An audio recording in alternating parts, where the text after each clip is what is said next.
Siang YouTube. Siang ini saya ingin sharing dan memberikan, mungkin bukan review ya, tapi memberikan sharing saja mengapa saya memutuskan untuk upgrade motor kemarin. Bukan yang di depan ini, tapi ini KLX 450R. Saya akan mulai dengan mengapa saya menyukai supermoto. Itu dimulai sebetulnya sudah lama sekali, sejak saya pertama kali menggunakan motor. Pertama kali saya belajar motor itu adalah menggunakan Yamaha Enduro 125. Kalau tidak salah masih kelas 1 SMP pada waktu itu. Ada kakak sepupu yang kebetulan dibelikan motor Enduro 125 dan belajar motor dari situ. Jadi memang sudah suka dengan motor-motor trail dari awal. Tapi mengingat saat ini hampir tidak pernah off-road, maka motor-motor trail tersebut kemudian saya ubah menjadi supermoto untuk digunakan harian di DKI Jakarta atau di kota Jakarta. Nah, untuk motor KLX 450R ini sebetulnya ada sedikit cerita. Jadi kebetulan akhir tahun lalu saya ganti dekal KLX 250 saya di Chaos. Kemudian ngobrol-ngobrol dengan pemiliknya, Om Larry, dan Om Larry cerita kalau ada kawannya yang berniat menjual satu unit KLX 450R dalam kondisi nyaris baru.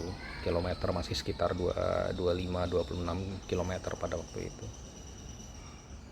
Nah, kebetulan sebetulnya di pertengahan tahun 2019 lalu saya mendapat info kalau unit KLX 450R ini sedang didiskon oleh Kawasaki,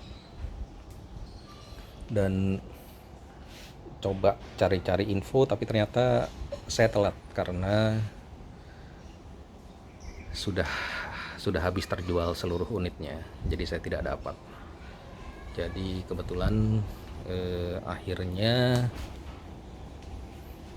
saya coba lihat-lihat, bukan lihat sebetulnya, coba kontak pemilik KLX 450 tersebut, dan dia konfirmasi kalau unitnya masih ada.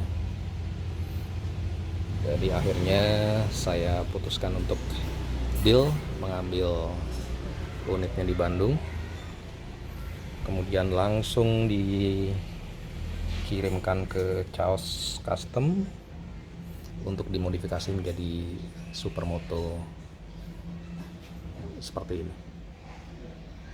Saya akan sharing apa saja yang masih standar, kemudian apa saja yang sudah diubah atau dimodifikasi menjadi seperti sekarang ini.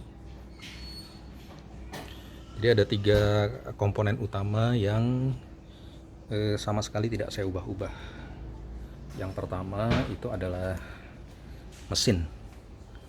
Jadi komponen mesin ini masih 100% standar. Pada waktu saya mendapat dari pemilik awal di Bandung, salah satu komplainnya adalah mesinnya relatif panas dan agak sulit untuk di starter kalau pagi, karena settingnya masih menggunakan setting pilot jet dan main jet karburator standar dari Kawasaki, yaitu 42/142. Nah, yang menarik, Kawasaki sendiri sebetulnya sudah memberikan 3 opsi jetting kit di dalam paket standarnya.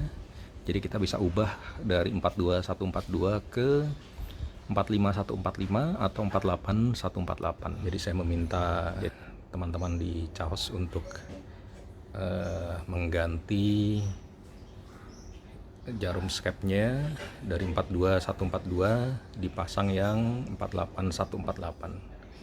Dan ini memberikan beberapa efek atau perubahan. Yang pertama adalah karena campuran karburator menjadi lebih basah, maka nyala mesin menjadi lebih dingin, tidak panas, tidak terlalu panas. Kedua, di starter pagi itu menjadi jauh lebih mudah. Jadi mungkin sekali atau 2 kali tekan itu sudah akan nyala. Nah, walaupun ada efek negatifnya, yaitu bensin memang menjadi lebih boros, tapi karena power dan torsi juga bertambah otomatis dengan campuran bahan bakar yang lebih basah, lebih responsif, maka ya tidak apa, itu menjadi satu trade off yang mau tidak mau harus dijalankan. Nah, selain mesin yang masih standar, knalpot yang terpasang itu juga masih standarnya. Jadi tidak ada perubahan apapun yang saya lakukan untuk knalpot, kecuali memasang stiker. Di beberapa motor saya yang lain, biasanya knalpot itu menjadi bagian atau menjadi part yang segera diganti. Tapi khusus untuk KLX 450R ini, menurut saya baik torsi maupun powernya sudah sangat mencukupi. Jadi knalpot saya biarkan untuk tetap standar. Satu-satunya yang diubah itu adalah melepas DB killer. Jadi standar awalnya sebetulnya di dalam ada DB killer, atau kalau Kawasaki menyebutnya sebagai spark arrestor. Itu saya lepas untuk memberikan suara yang lebih ngebas, dan mungkin power juga akan naik sedikit gitu, karena aliran udaranya menjadi free flow. Komponen ketiga yang tidak saya ubah itu adalah shock breaker, baik shock breaker belakang ini maupun shock breaker depan, karena menurut saya standarnya pun untuk KLX 450R ini sudah bagus dan sudah lebih dari cukup untuk keperluan saya. Di dalam di shock breaker depan ini ada fitur-fitur atau fungsi untuk shock dan rebound. Jadi kalau kita mau setting, ini ada screw atau tombol ujung-ujung yang bisa diubah dengan screw atau dengan obeng sesuai preferensi. Kalau menurut saya standarnya saja sudah oke atau sudah cukup. Jadi saya tidak melakukan perubahan di setting. Secara penggunaan shock breaker dibandingkan dengan KLX 250 yang saya gunakan sebelumnya, ini lebih firm. Jadi memang sedikit lebih keras, tapi digunakan di jalan aspal jadi menjadi sedikit lebih stabil. Selain komponen-komponen yang tidak diubah tadi, otomatis dengan diubah menjadi supermoto, mau tidak mau ada beberapa komponen yang memang harus diubah. Yang pertama,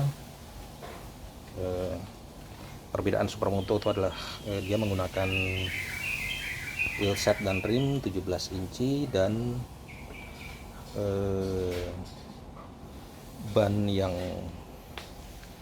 digunakan untuk street, jadi tidak lagi menggunakan ban tahu yang memang digunakan untuk off-road. Nah, yang saya gunakan di sini ini adalah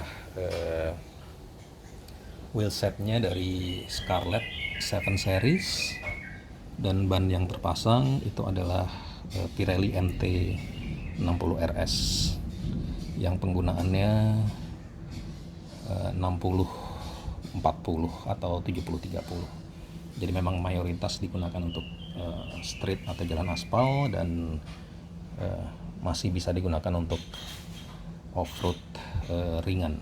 Satu yang juga diganti itu adalah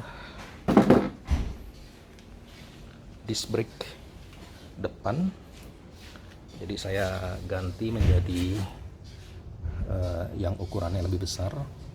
Tujuannya supaya dia memberikan pengereman terutama ban depan yang lebih baik. Selain disc brake, seluruh selang-selang juga saya ganti, baik selang rem depan maupun rem belakang, dengan selang rem Hell. Dengan penggantian selang ini yang terasa itu adalah feedback dari baik rem depan maupun rem belakang itu tidak squishy lagi, jadi lebih firm. Dan juga karena penggantian ukuran ban belakang menjadi 17 inci, maka gear set pun belakang itu diubah. Jadi dari sebelumnya kalau tidak salah 52 menjadi 446, dan sedikit mengurangi torsi tapi memberikan kecepatan atau top speed sedikit lebih cepat dibandingkan kondisi standarnya. Dan wheelset ini yang belakang itu ukurannya atau lebarnya 4,25 inci, yang depan 3,5 inci lebarnya. Ban depan terpasang Pirelli MT 60 RS ukuran 120/70 ring 17, dan ban belakang terpasang Pirelli 60 RS Pirelli MT 60 RS ukuran 160/60 ring 17. Jadi cukup lebar, walaupun masih tidak selebar KLX 250 saya yang bisa dipasang ban 180, atau motor sampingnya yang pakai ban 190. Tapi ini sudah lebih dari cukup. Saya juga memasang spion karena memang ini direncanakan untuk dipakai di jalan. Jadi spion yang terpasang ini aftermarket, dan modelnya itu sangat mirip dengan spion Pulsar 200 NS atau spion motor-motor bajai. Dan menurut saya cukup oke, cukup bagus spionnya. Kacanya cembung, tidak terlalu jadul modelnya, dan secara estetika cukup baik. Selain spion, juga dipasang handguard untuk melindungi tangan dari jatuh atau benturan. Handguard yang terpasang itu menggunakan Barkbusters. Ini MT 030 kalau nggak salah, dimana unit ini bisa dinaik turunkan sesuai dengan apakah kita akan melewati daerah berangin atau dingin atau tidak. Tapi saya memasang di setting bawah saja. Itu adalah LED untuk sen depannya, yang menjadi satu unit atau kesatuan dengan handguardnya. Jadi selain sen depan, saya juga pasang sen belakang kecil-kecil, dan kebetulan KLX 450R ini sudah punya lampu utama depan dan lampu belakang, jadi saya tidak perlu memasang lampu-lampu tambahan lainnya kecuali lampu sen kiri dan kanan saja. Juga saya memasang klakson, walaupun saya pribadi sangat jarang menggunakan klakson tersebut, karena dari suara mesin biasanya orang sudah aware atau sudah tahu. Selain sen depan, belakang, dan klakson, saya juga memasang tambahan, yaitu switch panel ini, switch instrumen, dimana ini kalau tidak salah dia menggunakan Yamaha Versa. Jadi fungsinya sebenarnya simple, yaitu untuk klakson, spion, dan memati dan menghidupkan lampu depan atau lampu utama.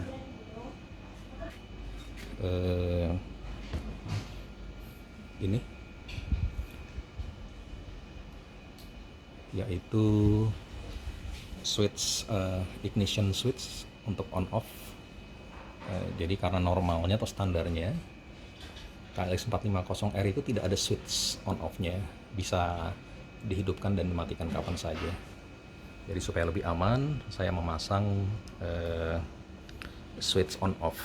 Biasanya ini adalah tombol buat menghidupkan mesin, ini mematikan mesin.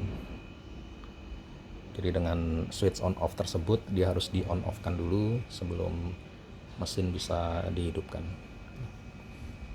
Sebetulnya itu saja part-part yang esensial terpasang. Beberapa part menurut saya tidak esensial, tapi cukup oke lah untuk dipasang. Itu dimulai dengan bracket belakang, dan dia terpasang di 4 titik sebetulnya. Titik 1 di sini ada ikutan, titik 2 di belakang, kiri kanan, jadi 4 titik. Sehingga dia cukup firm, cukup kuat. Saya yakin kalau cuma 1-2 kilo beban saja ini masih akan cukup kuat, asal tidak terlalu berat. Juga saya memasang standarnya itu ada bracket, dimana bracket depan itu saya gunakan untuk memasang GPS, dimana ini Garmin Zumo itu selalu terpasang kalau saya jalan-jalan yang agak jauh. Kemudian saya juga memasang windshield tambahan. Ini windshield dari, sebetulnya adalah Yamaha Lexi yang bukan dimodifikasi, dibuatkan bracketnya sehingga bisa dipasang di KLX 450R. Ada yang bertanya total biaya modifikasi habis berapa. Hitung-hitungan saya terakhir kemarin untuk penggantian part-part dari trail menjadi supermoto habis kurang lebih sekitar 22 hampir 23 juta rupiah. Komponen yang paling mahal itu adalah ban, wheelset dan bannya, dimana biaya wheelset, disc brake, ban itu hampir mungkin 10 juta rupiah sendiri, karena ban Pirelli memang termasuk ban premium yang harga sepasangnya cukup mahal. Kemudian handguard dan lampu sen itu juga bark buster termasuk premium. Jadi total dari handguard plus sen depan itu hampir 5 juta rupiah sendiri. Kemudian part-part lain mulai dari gear set, dekal, dan lain-lainnya, spion dan sebagainya, termasuk biaya pemasangan sekitar 7 jutaan. Jadi total biaya kemarin kurang lebih 22 hampir 23 juta rupiah. Biaya lainnya seperti kemarin saya minta bantuan untuk diambil motornya dari Bandung, kemudian saya juga minta dibuatkan satu wheel set lagi untuk ban standarnya.